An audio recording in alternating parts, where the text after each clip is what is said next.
He's got the information on that paperwork. Morning, everyone. My name is Damian Williams, and I'm the U.S. Attorney here in the Southern District of New York. Today I'm announcing the unsealing of a 3-count indictment, charging Sean Combs with racketeering conspiracy, sex trafficking, interstate transportation for prostitution. The indictment alleges that between at least 2008 and the present, Combs abused, threatened, and coerced victims to fulfill his sexual desires, protect his reputation, and conceal his conduct. As alleged in the indictment, to carry out this conduct, Sean Combs led and participated in a racketeering conspiracy that used the business empire he controlled to carry out criminal activity, including sex trafficking, forced labor, kidnapping, arson, bribery, and the obstruction of justice. Let me say a little bit more about the charges. The indictment alleges that Combs abused and exploited women and other people for years, and in a variety of ways. As alleged, Combs used force, threats of force, and coercion to cause victims to engage in extended sexual performances with male commercial sex workers, some of whom he transported or caused to be transported over state lines. Combs allegedly planned and controlled the sex performances, which he called freak-offs, and he often electronically recorded them. That's the problem. The freak-offs sometimes lasted days at a time, involved multiple commercial sex workers, and often involved a variety of narcotics, such as ketamine, ecstasy, and GHB, which Combs distributed to the victims to keep them obedient and compliant. As alleged, when Combs didn't get his way, he was violent, and he subjected victims to physical, emotional, and verbal abuse so that they would participate in the freak-offs. Holy. And that Combs hit, kicked, threw objects at, and dragged victims, at times by their hair. That's Cassie. On one occasion in March of 2016, that conduct was captured on video and later reported in the media. Specifically, Combs kicked, dragged, and threw a vase at a victim in a Los Angeles hotel when the victim was attempting to flee. As alleged, these assaults often resulted in injuries to the victims, which took days or weeks to heal. In addition to the violence, the indictment alleges that Combs threatened and coerced victims to get them to participate in the freak-offs. He used the embarrassing and sensitive recordings he made of the freak-offs as collateral against the victims. And the indictment alleges that he maintained control over the victims in several ways, including by giving them drugs, by giving and threatening to take away financial support or housing, by promising them career opportunities, by monitoring their whereabouts, and even by dictating their physical appearance. Because of all of this, the indictment alleges that the victims did not believe they could refuse Combs without risking their security or facing more abuse. The indictment also alleges other acts of violence undertaken by Combs and others, including violence against witnesses to his abuse, kidnapping, and arson. The indictment alleges that on more than one occasion, Combs carried or brandished firearms to intimidate and threaten victims and witnesses. Damn. Now, Combs did not do this all on his own. There you go. As I mentioned, Combs has been charged with RICO conspiracy. He used his business and employees of that business and other close associates to get his way. Other people are getting locked up. Those individuals allegedly included high-ranking supervisors in the business, personal assistants, security staff, and household staff. Yep. The indictment alleges that those individuals facilitated the freak-offs. They booked the hotel rooms and stocked them with the supplies, including drugs, baby oil, personal lubricant, extra linens, and lighting. When the hotel rooms got damaged, they helped clean it up. They arranged for victims and commercial sex workers to travel for the freak-offs, and they delivered large quantities of cash to Combs to pay for the commercial sex workers. The indictment also alleges that they helped Combs cover up his crimes. During the March 2016 incident at the LA hotel that I mentioned earlier, a member of the hotel security staff intervened, and Combs attempted to bribe the staff member with a stack of cash to make sure that what happened was kept quiet. And as the indictment alleges, In late 2023, after public allegations were made about Combs's crimes, he and others pressured witnesses and victims to stay silent, Holy smokes. including by making phone calls to witnesses and victims and giving them a false narrative of what they had experienced. And as alleged, Combs used others to help conceal his abuse by monitoring and preventing victims from leaving a location in order to hide their injuries, or by locating and contacting a victim who had attempted to flee. As part of this investigation, in March of this year, special agents from HSI executed search warrants at Combs's residences in Miami and Los Angeles.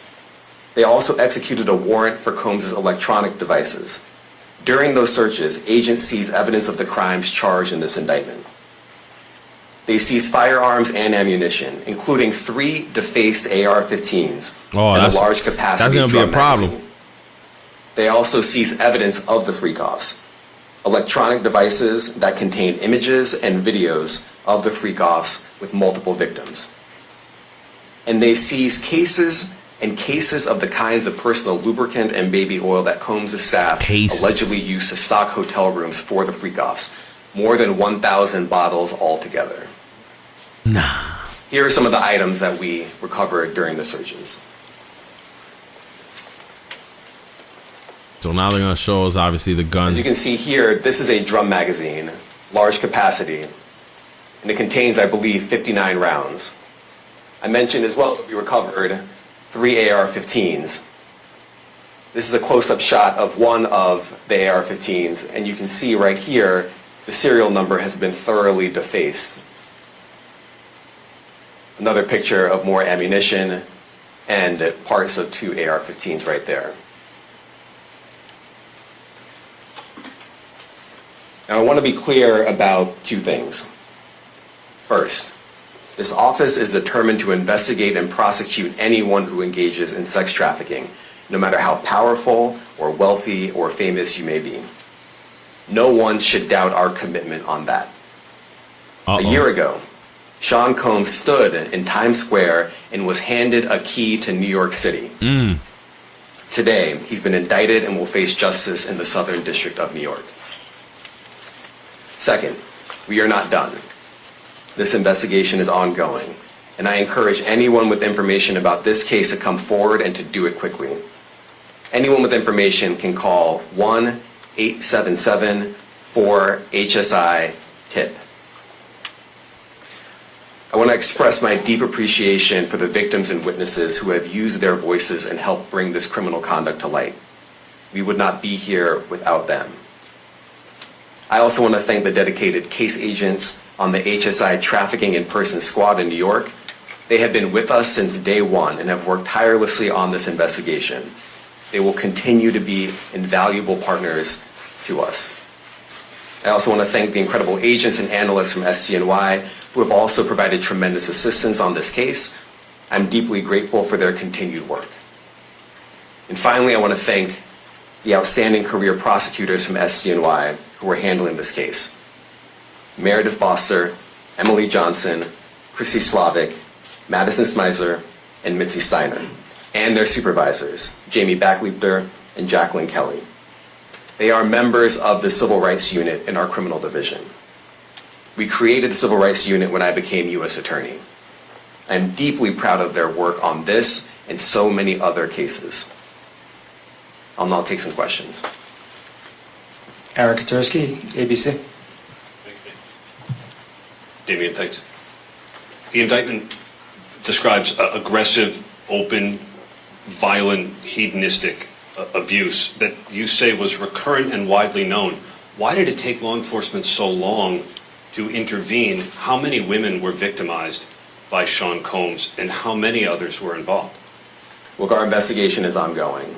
We are committed to bringing justice to everyone who's been victimized by the defendant. I can't tell you why it took so long. I think the better focus is on the fact that we are here today. And we are committed to making sure that justice is done. Next question. Thank you. Julia Ainsley, NBC. Thank you for doing this. You said we are not done and that Combs did not do this alone. Do you foresee that there could be other charges related to this case? I'm not taking anything off the table. Janet Fisher, Newsday. What's the difference between the sex trafficking and promoting travel for the purpose of prostitution? Well, there are different crimes with different elements. I don't think we should get into the nitty-gritty of the legal discussion right now, but the sex trafficking, we believe, they're all serious offenses, but the sex trafficking conduct carries some significant penalties. That's the one that I said that is the worst. Gratified that we were able to bring that charge. Is one more coercive than the other? I'm not going to be able to get into that, but you can look it up and there you go. And yes, sex trafficking, especially when it involves coercion or force, is a very serious crime. Yeah. And it carries significant penalties. Good afternoon, Darla Miles, ABC 7 New York. Thank you for this press conference and for the details. Two Diddy questions. is done! In context of this indictment and the information that was presented to the grand jury, are you able to clarify the number of victims? It's mentioned plural in the indictment, but can you specify the number of victims just for this particular indictment? And secondly, can you provide details about the alleged arson? Unfortunately, I'm not able to provide either. The number of victims, you are correct. We are intentional in saying multiple. The details of the arson incident are limited to what we have in the indictment and also the detention letter that we filed, which contains more details than the indictment does at various points, but we don't have anything more beyond that. Next question. Lynn Tran, CNN. Are any of his accomplices or associates under investigation? And additionally, could he face any more charges? So the investigation is ongoing. That means both as to him and to anyone else who we believe committed the crime with him. Next question. Juliet Papa. More people getting Hi, locked good up. morning from 1010 Wins. Any indication that some of the women or victims here were imprisoned in his residences, and did he have locations where he kept them, and they were not allowed to leave?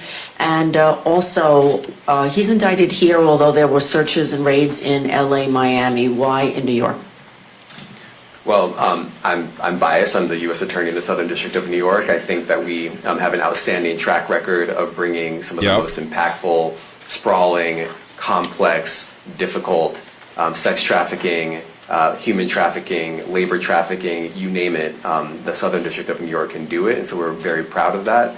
And so the scope and complexity of this investigation isn't something that we ran from. It's something that we embrace, and we will continue to do that. As to your question about whether he imprisoned anyone, all I can say is that, I mentioned this March 2016 incident where something was caught on video where a victim was attempting to flee, and there was violence that was associated with it. Was that at the residence or a hotel? That was at a hotel. Matthew Lee, Inner City Press. Thanks a lot. Does your office intend to seek remand, or are you reaching a bail package? And if you're willing, how would you contrast this with the R. Kelly case in EDNY in terms of the elements? Thanks. So we will be seeking detention. We have filed a letter laying out our reasoning for seeking pretrial detention. I'm not going to be able to expand beyond what's in the letter, but it contains all of the reasoning, and it contains the law as well. There is a presumption of detention in a case like this, and we think that's warranted. John Anise, New York Daily News. Thank you. I was hoping to get some more detail about the searches of his residence, the guns, the cases of lubricant, and the videos. Where were they found amongst his residence? Were they all scattered around the houses in one place? I kind of wanted to just get a better picture of how that stuff was found. Well, look, I think that some of the details that you're seeking are in the detention letter. So, for instance, some of the AR-15s, 2 of the 3 defaced AR-15s were found in his bedroom closet in Miami, broken down into parts along with magazines with ammunition loaded in them. So some of that detail is in the detention letter. Beyond that, I'm not going to be able to get into where other items were stored. Ben Kochman, Post. Hey, thanks for doing this. Your office was the office that had been prosecuting Jeffrey Epstein before he died in custody. I have not read your detention memo yet. It's the first thing I'm going to do after this ends. But does the memo address, or is your office concerned with Combs' safety in custody, given what happened with Epstein? So we are concerned with anyone's safety whenever they are detained prior to trial. It's part of our obligations to keep people safe as well. It's part of the criminal justice system. So, but I do not draw any sort of connection between Jeffrey Epstein's suicide and what may or may not happen to any other defendant while they are detained pre-trial. And of course, the decision whether to detain the defendant will be up to a judge. Our position is that pretrial detention is warranted under the law and based on the facts of this case, and I'll leave it at that. Are some of the prosecutors on this case some of the same prosecutors that had been handling that or that worked on the Maxwell case? So I'm not going to get into the staffing. I will say that this team, this group of AUSAs, this incredible group has been working on this case around the clock, and they've had their hands full. Next question. Gus Rosendale, NBC News. Good morning, sir. Combs' attorney said that his client has been cooperative with investigators. He said that this morning. I was wondering if you would have a reaction to that. Let me just say this. I think that generally with increasing frequency, the word cooperative or cooperating has taken on tremendous elasticity and no longer really bears any relation to what the word means when we use it in a very specific context. So responding to lawful process and the like does not qualify as cooperation when we use that term here. Mike Sisak, AP. Thanks. To that end, was there any discussion of Mr. Combs surrendering? I understand he was taken into custody at a hotel in Manhattan last night, and maybe that wasn't the plan. Can you elaborate on how that came about and why that was? I'm not going to be able to get into any sort of operational details as to how he was taken into custody and when. He is in custody right now. He will be appearing in court later today. Was there any discussion of him surrendering? Also, he hasn't appeared in court. They claim he's cooperating. I'm not going to be able to get into law enforcement tactics or operations. If you think it's a big deal with the gun, how come they're not charged outright or with obliterating civilians? That's automatic. Well, I can't get into the charging decision. It is very meaningful to us that weapons were possessed, as we allege in the indictment. Part of the reason why this conduct was so pervasive and harmful was because victims and others didn't necessarily feel comfortable denying him his wishes, as we allege, because of the presence of firearms. I should leave it there. Thanks. Last question, Jacob Shamison. Jacob Shamsian, Business Insider. Thank you. Given that he's the sole defendant in this case and that you allege he's part of a conspiracy that involves members of his companies, do you anticipate a superseding indictment that bring allegations against other members of his companies or other co-conspirators as well? I can't take anything off the table. Anything is possible. Our investigation is very active and ongoing. And I think a lot of you who cover this office know that when we say such things, that developments are certainly foreseeable, but I cannot predict them sitting here today. All right, thank you, everyone. What part of this business empire is exposed? Thank you, everyone. Thank you.